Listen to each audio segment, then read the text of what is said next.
नमस्कार। के गर्दै हुन्छ? अहिले यसो भर्नाको सिजन छ। हजुर।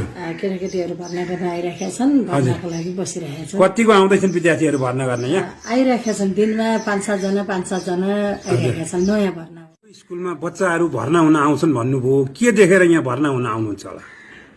हाम्रो विद्यालयमा परीक्षाफल, विद्यार्थीहरूको परीक्षाफल एकदम सन्तोषजनक छ। हजुर।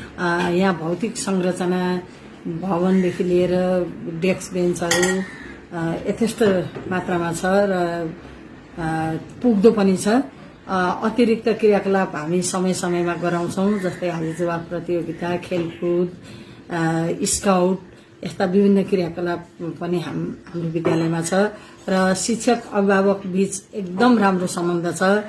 शिक्षक र विद्यार्थी बीच पनि राम्रो सम्बन्ध छ र हामीले बाल मैत्री शिक्षण विधि अपनाउँछौँ र शिक्षकहरू पनि यहाँका एकदम योग्य, लगनशील र बाल मैत्री वातावरणमा, मायालु वातावरणमा चाहिँ अध्यापन गराउनुहुन्छ। त्यसै कारणले पनि यहाँ चाहिँ विद्यार्थीहरू आउन मन पराउँछन्। जस्तै यो स्कुल कहिले स्थापना भएको? यो 2026 साल जेष्ठ 1 गते। अनि यहाँ कर्मचारीहरू कतिजना हुनुहुन्छ? कर्मचारी 2 जना हुनुहुन्छ। स्टाफ, टिचर स्टाफ चाहिँ 16 जना हुनुहुन्छ।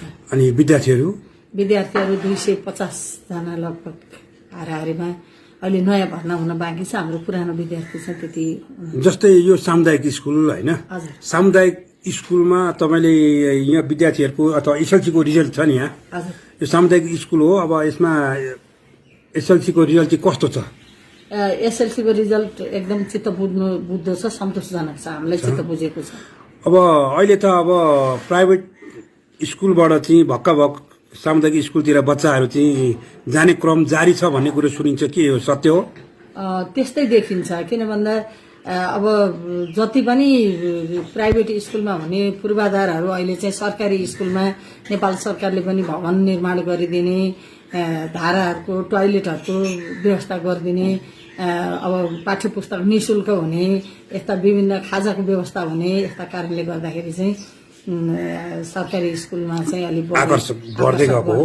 जस्तै यो स्कुलमा जस्तै कोही पनि विद्यार्थीहरूलाई चाहिँ यहाँ ल्याएर भर्ना गर्यो भने होइन, के तपाईँहरूले फी लाग्छ कि लाग्दैन? कति लाग्छ?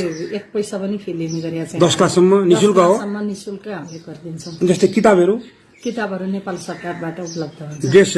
ड्रेसमा हामीले ट्र्याक सुट फ्रीमा दिन्छौँ। यो चाहिँ यो चन्दादाताहरू हुन्छन्, उहाँहरूले दिनुहुन्छ। अहिलेसम्मलाई दिइराख्नु भएको छ। उहाँहरूबाट उपलब्ध गराएर दिएका छौँ भने अर्को स्कुल